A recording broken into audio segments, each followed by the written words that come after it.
Hi folks, this is the garage workbench of MST, and I wanted to show you how to remove the glass from a mirror on a motorcycle. So this mirror is off, one of the mirrors off of my 2000 Yamaha Silverado. It's a Roadstar model Silverado, and if you can hear that, okay. So inside these mirrors, several other mirrors that I've seen and had friends talk to me about, who came to me asking me how the heck you take the glass out of the mirrors. So as you can see, there's no physical screws or anything like that on this mirror. So what it is that the glass is actually glued with double-sided sticky tape. And that double-sided sticky tape is really, really strong. And it's on a metal backing plate that is then screwed into the main frame. Now, also what's in here, in this particular mirror, is two weights. And one of those weights is what you're hearing flopping around in there. It's a smaller weight, and it's just double-sided sticky tape to the back side of the housing, okay? And it invariably comes loose. So then you get all this shaking going on. Now there's another weight inside that is embedded into a piece of foam, and it's a much larger weight. It's about maybe 3+ times larger, embedded in the foam, and that's usually pretty solid and pretty well stays where it needs to be. But the biggest trick here is, how do you get the glass off? Well, heat gun. I've heard some fellas buddies of mine, try and use hair dryer, their ladies' hair dryer, and it's not hot enough. It's just not hot enough for that. So you really need a heat shrink gun or something like this. Okay, it produces a lot of heat. So the other thing is on these is that the mirror adjustment here gets all bunged up and stiff, etc., and you can't, or you have a lot of trouble trying to adjust your mirrors. So there's a spring inside here. You cannot get at it from the threaded end here. You can only get at it from internally. And what I do is, when I take this apart, I won't take that apart because the spring is pretty husky, but I shoot a little bit of WD-40 in there, and then that loosens it up, and now you've got yourself a mirror just like it was when it was brand new. So what we'll do first here is show you what we have. So heat gun, good heat gun. I do not use this on high. I only use it on low. Okay, that's number one. Number two, putty knife, possibly 2 putty knives.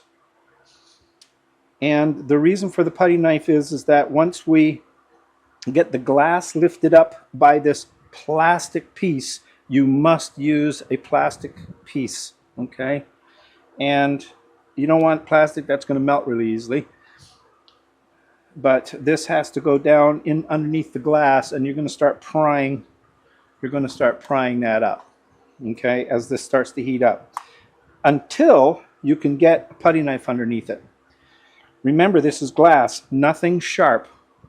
And anything that you put under here must be a broad blade, okay? If you do not use a broad blade, you'll crack your glass or chip the edge of your glass, okay? So be very careful of that. The second thing is that once we get this up and we get a space inside here, we're going to heat up the putty knife really, really hot, and we're going to use it to slice through the double-sided sticky tape foam that's inside. Okay, so let us get started. Now, notice the glove on one hand. This is going to get really hot, and you want it to get really hot. When we're going to be doing this, heating up this glass, just move that over the other side of my water bottle there. When you start heating up this glass, don't get it up close to begin with. You want to keep it away. You want to heat up the glass slowly. Okay? All right, so let's get going on this. And I guess I need to turn that on. Now it does take a little while to heat this up, so I will speed this up when I edit the video. Also, by the way, what you're hearing in the background is my garage fan. So sorry about that, but this is Austin, Texas in mid-afternoon summer, and it's rather hot. So I have to keep some air circulating in here.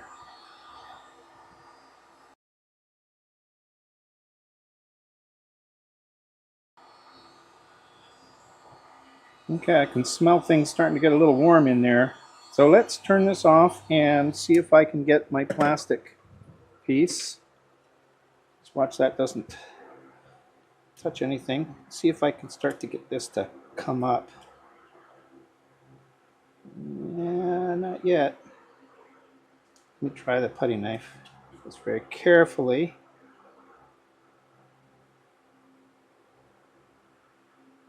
So you can see that it's still not coming up. When it does start to break loose, it will come up. It doesn't come up very much. It will also slide around a little bit, so you can push it up. You can push it up. You can see it's pushed up a little. I don't know if you actually can or not, but it's a little bit pushed up. Where's my camera here? It's a little bit pushed up in this corner. So that was me from prying. So when I finish getting this even more hot, I'm going to push it up to the top so I can get up underneath this edge a little easier. Now remember, this is on a backing plate, so you don't want to go in so far that you actually catch the backing plate and you think you're actually prying up on the glass, but you're actually trying to pry up on the backing plate, which is screwed to the main housing.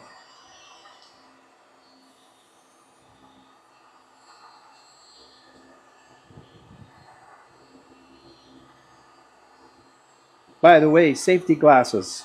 Always, always, always safety glasses.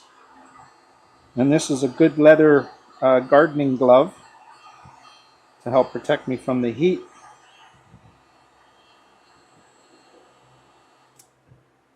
And let's see what we got here. Yeah, so that's moving up. Except for that piece of plastic is kind of melting. Let's see if we can. Yep.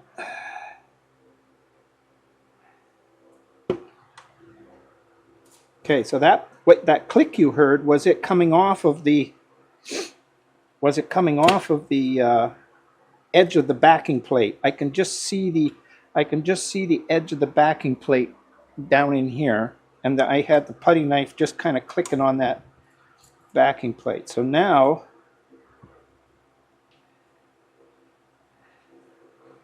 I'm working that. I don't know how close I can get that. I'm working it up underneath there.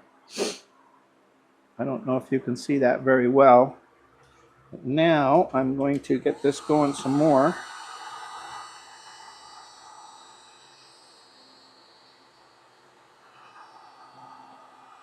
So using metal pieces like this, you got to be really careful. And the back of this housing is starting to get very, very warm. And in fact, my thumb there is getting kind of toasty. Oh, by the way, I'm holding that putty knife up against my fat belly. So to hold it in place. That's where the third hand comes in kind of nice. Or a big belly. Okay, so I'm going to try and work this underneath there a little bit. There it goes. See it sliding underneath? So what's happening is I'm actually cutting the foam. So now I'm going to put my hand over the glass. So I'm cutting the foam. I guess the putty knife is hot enough, or the foam has gotten hot enough. There. So that one just popped through. I'll do it over the other side here. There. Yep. Okay. Oh, that came off very nicely. Very nicely. Okay. So just watch you don't drop your glass and break it. Come on. Looks like it's still sticking. There we go. So, there you go. There's your 3 pieces of foam. That stuff is really good. And it's not very thick. So you can kind of see that that's very thin. And this is also very thin.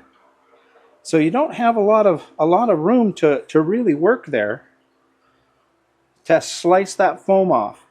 But you just want to make sure you get your glass hot enough that you can get that foam off of there. So the next thing I'm going to do is I'm going to unscrew this. I guess I need a Phillips screwdriver for that. Grab one of those. I think this might be it's pretty small. This might be too big for this. No, and that screw is loose. So that's kind of not particularly encouraging. That one was a little better. Please be careful, this case is very hot. My fan running in the background with pushing a little bit of a breeze on me is going to help somewhat. So now that's going to come off of there. It is stuck to the foam of the big weight. Let me see if I can show you that up underneath there. So you can see that it's stuck to the big weight. So we're going to have to pry that off. Glove kind of makes it a little slippery. So we're just going to cut that off with the putty knife. And watch this.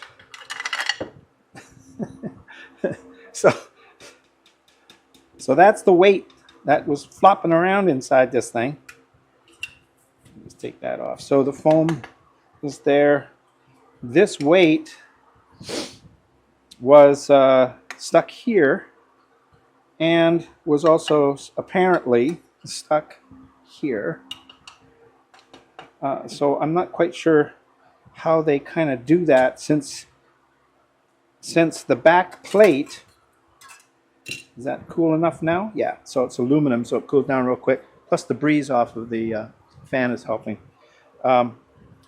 Yeah, so I'm not quite sure how they're doing that because there's quite a distance in here on these standoffs. So I don't know how they get the weight to stick. So what I use is an extremely, let's not burn myself on that. I just touched the edge of that heat gun. Yeah, so what I'll use is I will use double-sided carpet tape to put this back together. Now I'm going to leave this weight in here. I don't know if you can see that or not, but the weight is right there and it comes through all the way to this end here. So that's kind of sitting in that and it's pretty well stuck, so I'm not going to be messing with that one. However, I am going to take a little bit of lacquer thinner and clean up the glue on here. And I'm going to clean off the glue here, and I'm going to take this off of here. Now this can be removed by just going like this with your thumb and peeling it back. Okay, and you got to kind of move it around. Now, if your thumb is nicely calloused, this won't bother you too much. But if your thumb is not nicely calloused, that's going to start getting at your skin. So, yeah. Now what I'm going to do probably with this is either try and use this,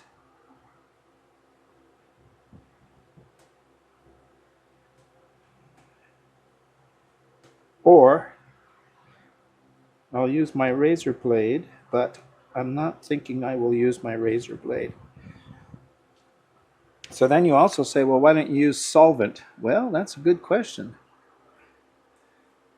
I have found that some of this glue does not dissolve very well in lacquer thinners or in acetone. Now, it might in toluene, since it's a, oh, you know what I haven't tried? Let me try this. This particular brake cleaner has toluene in it. Toluene is highly flammable, A. So I'm going to move that way over there. Matter of fact, I'm going to turn that off and unplug it. That's the heat gun. I don't want any heat source around this. And evaporates like freaking crazy. Don't get it on your hands, please. But I want to try it. Now I'm just spraying this very carefully on here. I hadn't tried this. I just bought this particular brake cleaner because I just did the brakes on my bike. And it has toluene in it. Contains methanol and toluene 108, 88, 3 along with acetone. So got some good stuff in there. Thing is, will it soften this up?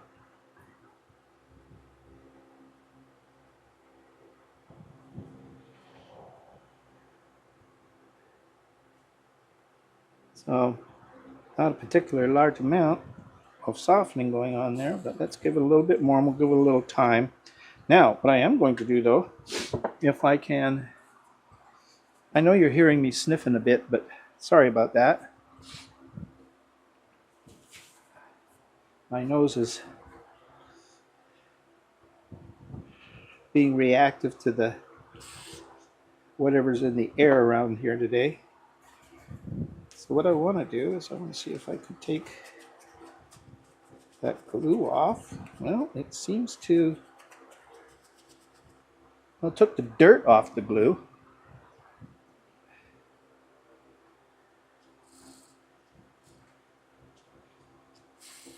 So the other brake fluid I have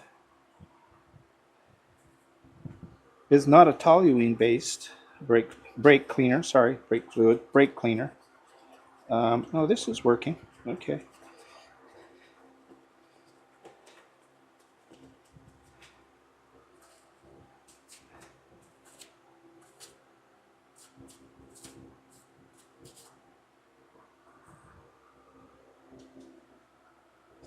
I can't remember what the other one has in it, but I always find it a little bit better for cleaning brake dust off of brakes, both on my larger vehicles and on the motorcycle. So we'll just make sure that that's kind of cleaned up. So that's not too bad. There's a little bit of gunk down in here, but I'm not going to get too excited about getting that clean. I just want where the weight goes to be clean. And having said that, I guess I should probably put that weight with a little bit of, so we'll use plastic. So here's a tip. Most of you will probably already know this. This is off of the laundry soap container for your measuring cup. So basically I always use the same one. I've used the same one for years now. And every once in a while when it gets gooped up, I just throw it in with the laundry and clean it out. So, but I save these for exactly this reason. Throw that in there. We'll throw that in there. Whew, that does smell. And I think what we'll do is we will do that. It's not the best thing in the world, is it? What do I have that I can put on top of that? Really nothing. Okay, so because the toluene just evaporates so fast.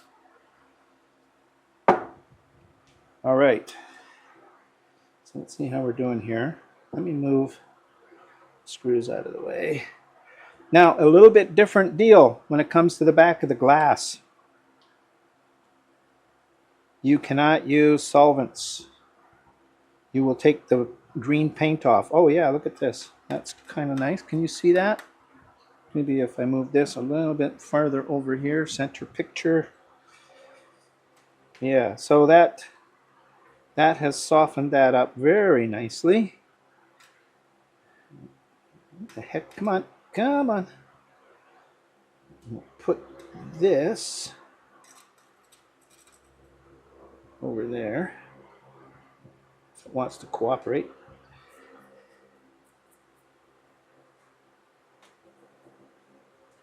So this one's still going. So what I'm doing here also is I'm cutting into the material so that the solvent can get down to the glue. I guess I didn't show you that earlier. So of course you can see the scratches that I don't know if you can see the scratches or not there, but it does scratch the aluminum, but I'm not too worried about that. It's covered inside. So this is coming off nicely. So, nope. So this O'Reilly's brake parts cleaner seems to work very well. Now that took the foam off, but is it going to take this? Is it going to take? I guess I don't need my glove on anymore, do I? Throw that over there. Take a piece of paper towel, and we will see if we can clean that up. Yep. Okay, that cleans that up quite nicely. If you're sensitive to solvents, please use rubber gloves. Here's the thing. I believe toluene will attack, what's the blue glove material? Jeez, I've lost the name of it. Yeah, those ones. So you may have to use silicone gloves. But then if you're sensitive to silicone, oh look, I forgot about that. I'll use this piece of aluminum to cover that. If you're sensitive to silicone, then yeah, so then you could have a problem. Sorry, that the name of the other one just slid past my mind. Oh yeah, that takes that off very nicely.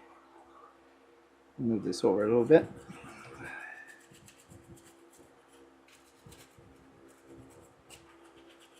Yep, yep. Boy, that stuff works great. I was using acetone and lacquer thinners the last time I did this, and it did not take it off very well. It took a lot of work, a lot of time. So it looks like this toluene works very well.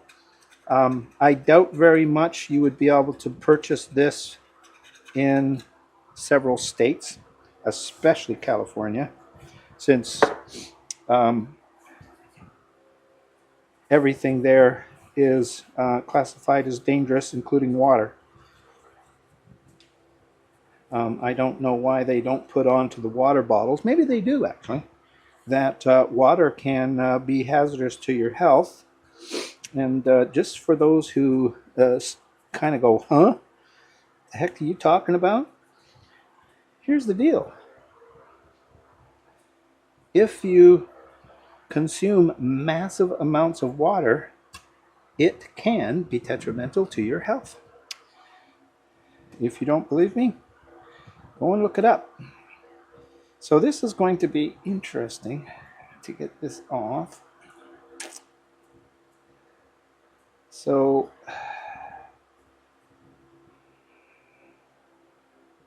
the only way I could actually even come close to getting that off is by maybe possibly using just a solvent, a paint thinner, which is not very hot. Alcohol won't even touch it, so don't even bother with alcohol. Either the 77% or the 99% alcohol won't even touch that glue. So here we have these two pieces. So before we get going on this, to get that off, I may shut the camera off because it'll take a little bit of time to get that off. It's going to be a slow process without damaging it, because you don't want to damage. So just to let you know, there are two layers of paint here. There's a silvering paint that gives you your reflection, and then they have the green paint over top of the silvering paint. And the last thing you want to do is scratch that silvering paint, okay? And in fact, you can see, I don't know if you can see that, if I can get up even close enough, there's a little bit of scratching along the edges here, probably from my putty knife. And you can actually see that right there on that edge is a couple of little spots where the silver has been removed, and now there's no reflection. I'm not going to worry about it too much because that's way outside of my vision on the bike. So just something to be aware of when you're doing it. I don't have a long flat plastic piece that's really thin like this. So unfortunately things like that are going to happen. Okay, now this, I was talking about the screw that holds the spring in place. So what I'm having to do here is I'm having to push the foam back, and down inside there is a screw. This one happens to be a Phillips head screw, and the spring. So what I'm going to do is try and get in there and loosen that up a little bit.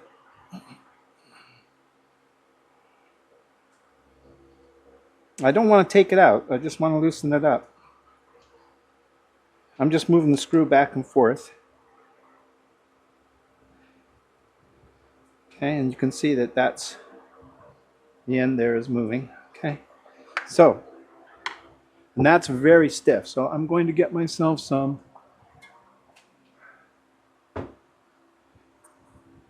white lithium grease. This is used on Yamaha motorcycles. You want to shake this up really good. Or you can use WD-40. In this particular case, I'm going to do the white lithium grease. It should penetrate. If it doesn't penetrate far enough, the last time I did this, I used WD-40, and it worked great. But I just got this lithium grease, and I think this stuff is really good. So if it doesn't work, then I'll just hit it with some WD-40.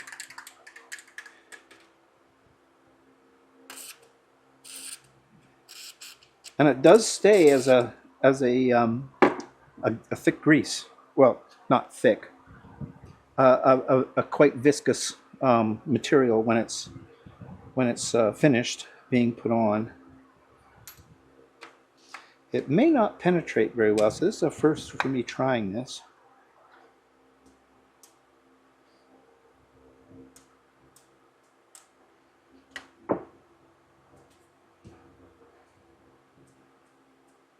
Nah, I kind of don't like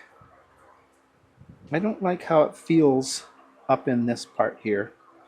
So it might be fine for down in here, but I'm not liking it up in here. So let me grab my WD-40 and yes, it does have to be shaken.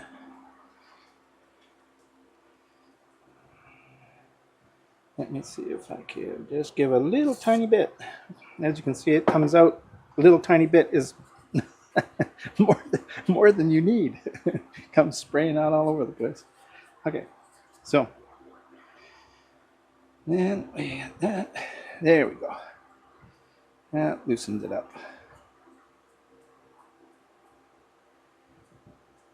Of course, you don't want that too loose, right? So that's why you don't want to loosen that screw up in there too much. You know, I think I'm gonna give that a shot. Well, I don't think that lithium grease did all that well.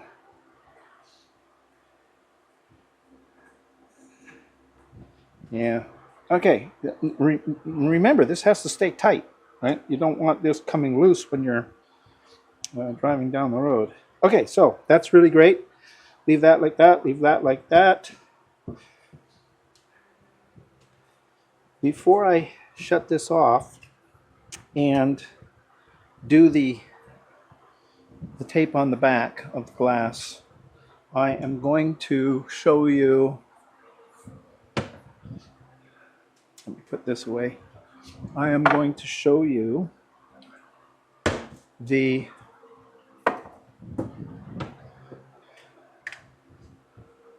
notice how I put things away. Yeah, it's a little bit of a habit, so I keep my area relatively clean, and it helps me stop knocking things over that are filled with liquids like that. Push that to the back. Have I done that before? Many times. So I've learned over the years to kind of put this stuff away as I'm finished with it. Now, carpet tape. This particular carpet tape I've had for so long that it's actually wrinkled. And then mind you, that goes with a lot of stuff that I have. Putty knives. These putty knives are probably 50 plus years old. Maybe even 55 years old. So, yeah.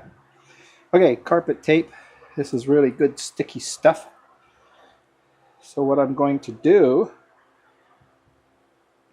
should I do it like that? Or should I do it like that? Maybe I'll do it like that. Yeah.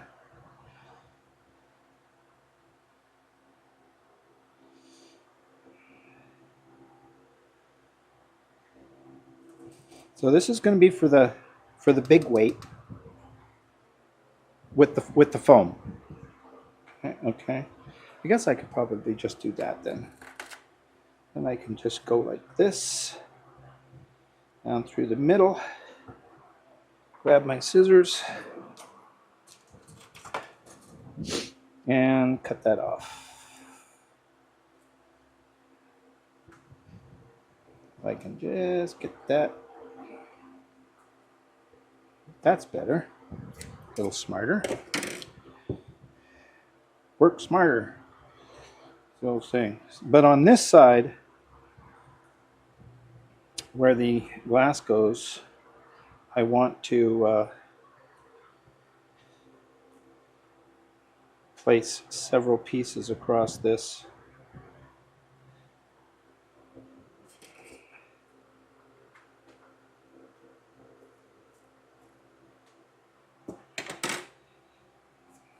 Because it's not the same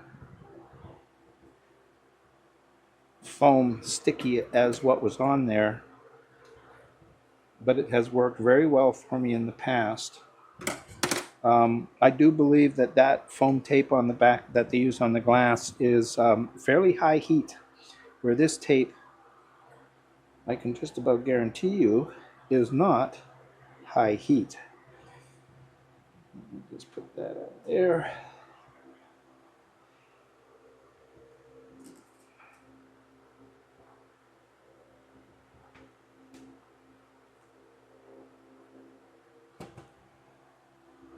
But I don't think a 100-degree day or a 105-degree day here in Austin will be hot enough to, come on. Boy, that really doesn't want to cut all of a sudden. That is some sticky stuff. Okay, well, I'll have to deal with that later. Right, so that is ready to go. That's ready to go. Let's have a look at this guy. So this guy should be somewhat cleaning up.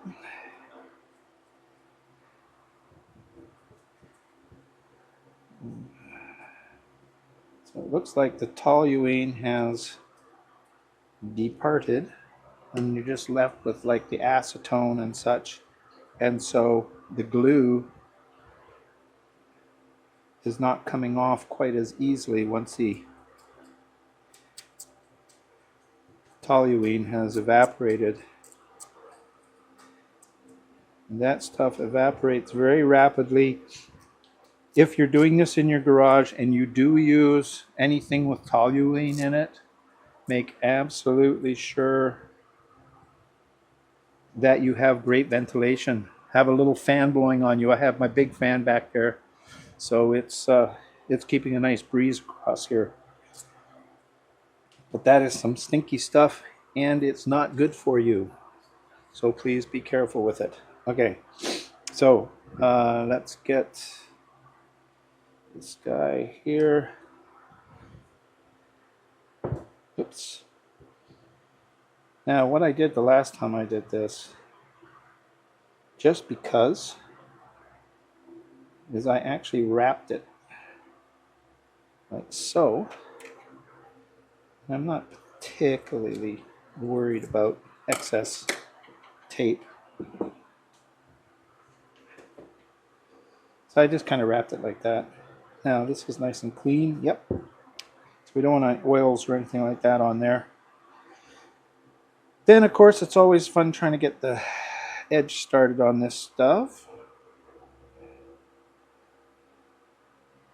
I'm not sure if I'm keeping that in frame or not. So what happens is it has a tendency to pull off the first layer. And once it gets going, it will go nicely. And this stuff is sticky.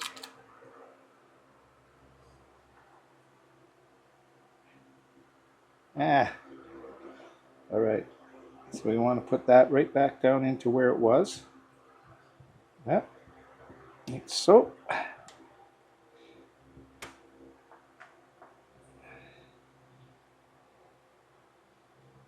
Get that on there. So I have done this in the past a few times, and I've never had this tape come loose. So we're probably at least good to go in that respect. So something I'm actually looking at here, darn it, and now I've put that on there. So I don't know why I didn't notice this before, because I've always just looked at, okay, that came off. I've always just looked at where they had it glued before, but I'm kind of looking at this rectangular piece here. Well, the weight does not fit in there. Okay, so the weight doesn't actually fit in there, but I'm going to put it up against it somewhat there.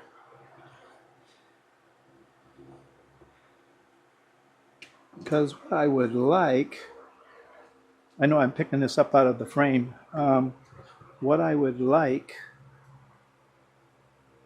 is when the backing plate goes on,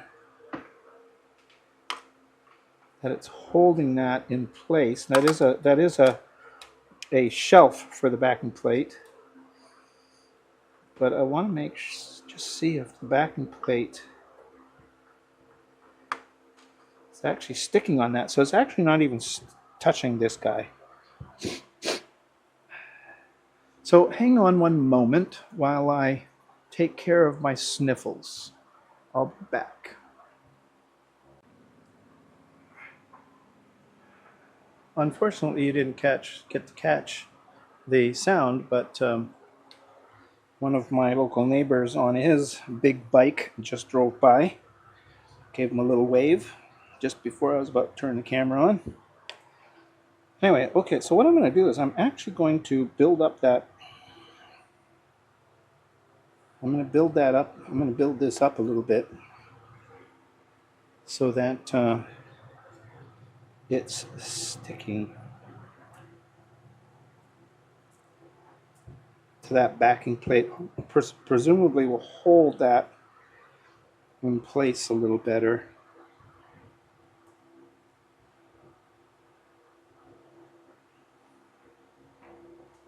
Is that going to do it? I don't think so.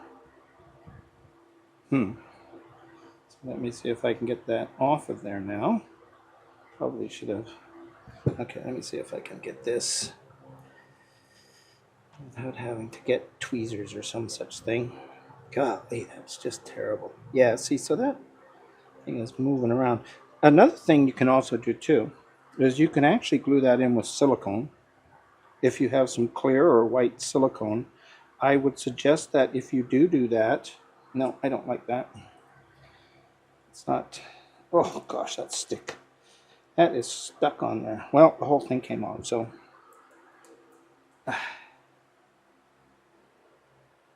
Stick that over there.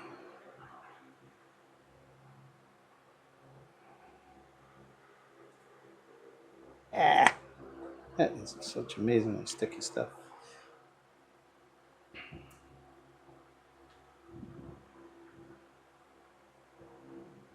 And where is that?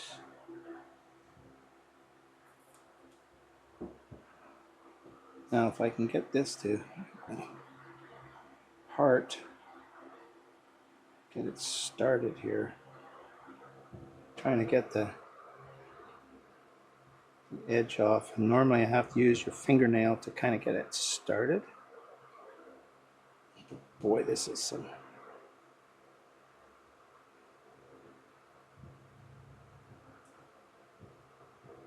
Okay.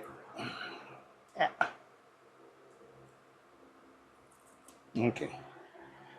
As you can see, this is nasty stuff. When it wants to stick, it wants to stick. So I'm going to fold that over a little bit. So, and then that, yeah. So the back side of this will be hitting the top of that weight. Let's not drop things. And that will help hold that in place.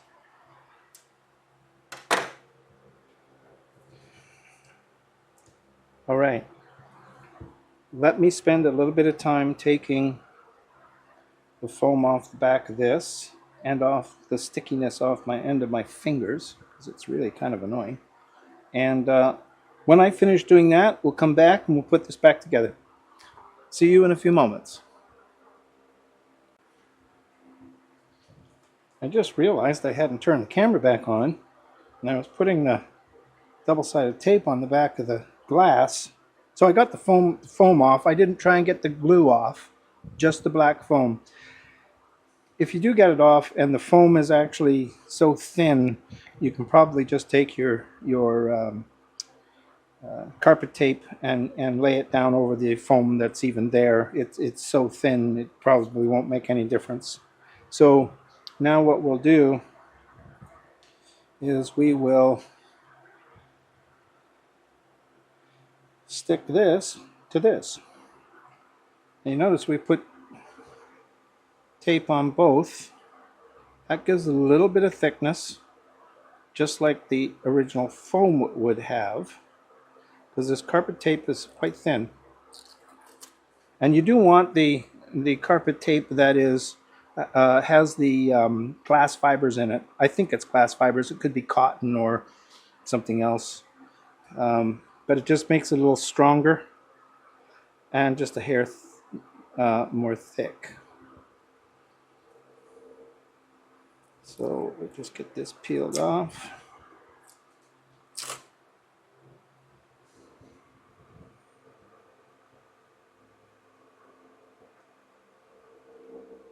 It's always fun because it's trying to pick up corner with the tape. Boy, this one's being difficult. So you can see that it actually pulled up some of the actual material.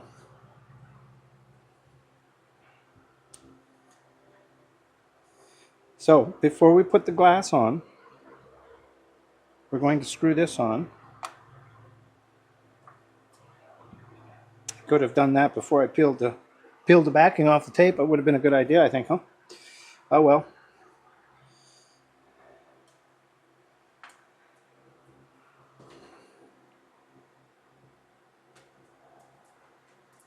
Now, if I can just stop shaking a little bit. There we go.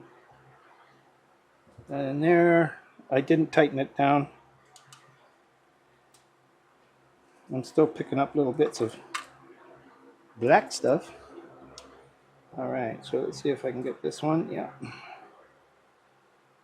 I'm just bringing them up until I feel them hit the surface of the plate. Come on, there we go. Oops. I got some sticky on the end of my thumb and it's grabbing the screw.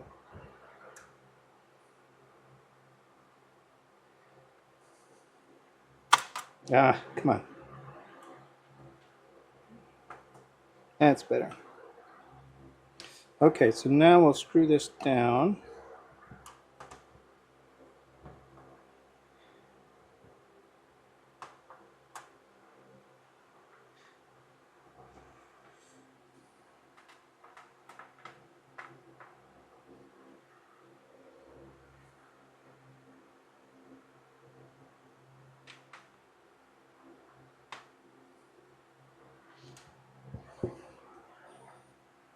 this. Got a little bit of tape sticky right there. Well, I'll have to take that off with a little solvent in a bit. Okay, so now we got to try and get this one up. So I use my nail here, pull back the plastic so you can see it kind of flip up there a little bit.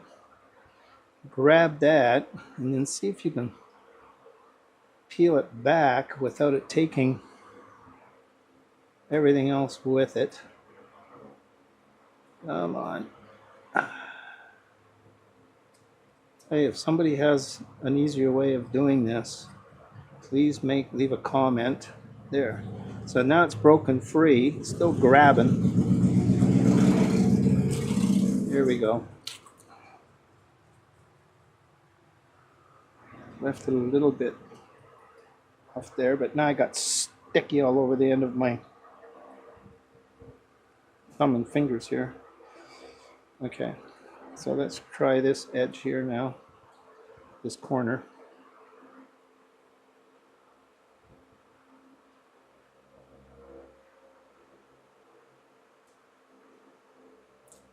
That's better. There we go. Now the tricky part here is you want to get that square.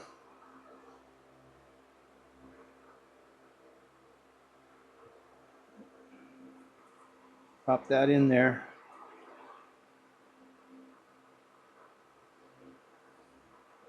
And of course, got sticky all over my fingers, so I'm going to have to do a little cleaning here, probably with a little bit of solvent, hopefully, or lacquer thinners. Next try. So when you're pressing this down, please don't break your glass. You just want to kind of just make sure it's seating in there really nice, like so. There we go. And a little bit of solvent. What do I have here? Let me see if turpentine will be a little better to use. Just close that knife up.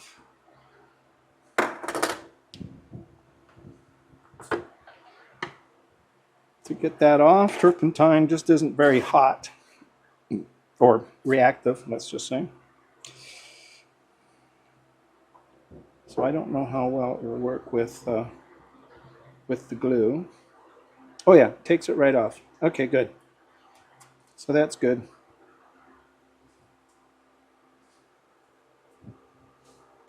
Takes it right off. Cleans that up very nicely.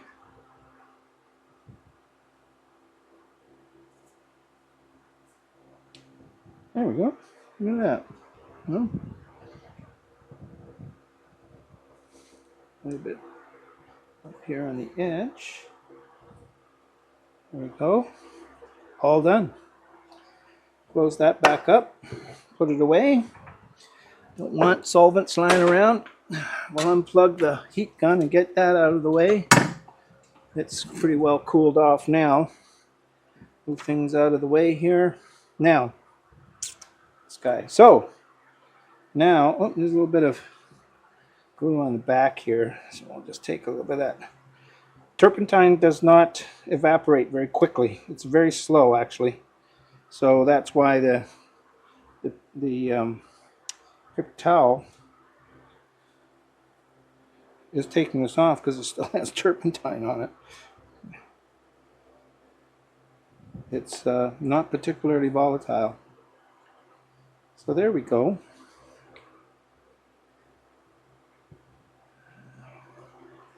And then because this has a few bug splats on the back,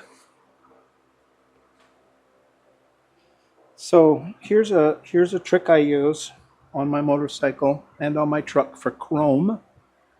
If I have it up in here, sorry about the, oh, you didn't see the door. I opened the door, I just hit the camera with the door. This is 4/0 steel wool. And I use this to polish the chrome on my motorcycle. I've tried aluminum wool and it does not work. Now people are going to go, yeah, you shouldn't use steel wool, it's going to react with the metal, etc., etc. My motorcycle is 25 years old. It's a 2000. I've done this once every couple of weeks for the last 25 years. No issues.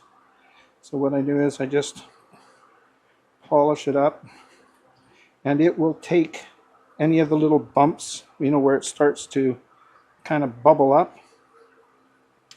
It will take those bumps off. Now, only if you catch them. If it gets too out of hand, then it's not going to save your chrome. If it gets in deep into the chrome. Say for instance, there's you probably won't be able to see them on the camera, but there's two little tiny bumps right there. Those are underneath the chrome. So this is not going to fix that problem. But what it does do, and the steel wool has a little bit of oil in it, that's why it doesn't basically rust. So it leaves a little bit of an oil film on it when you're doing this. Now of course you can leave it like that. And it's softer than the chrome, so it will not scratch the chrome. Some people maybe disagree, but I guess if you, that's why I use 4/0. I don't use single-0 or some coarse, really coarse stuff. I just use the finest stuff I can find, and it seems to work very, very well. Some people may use Scotch-Brite pads. I have not. To tell you the truth, I think it would probably scratch the metal. However, I have not tried them, so I couldn't tell you for sure. Okay, so that looks pretty good. Looks like we might have got a little bit of a scrape up on the end here. Yeah, a little bit of scrape on the mirror. I wonder if I've leant the bike up against something at some point. There's actually a little bit of scrape right along the edge. Okay, well, that's it, folks. No more rattle. Okay, I gotta go put this on the bike. All right, that's it. Thanks a lot for joining in. And if you appreciate this video, please give it a like. Talk to you later. Bye-bye.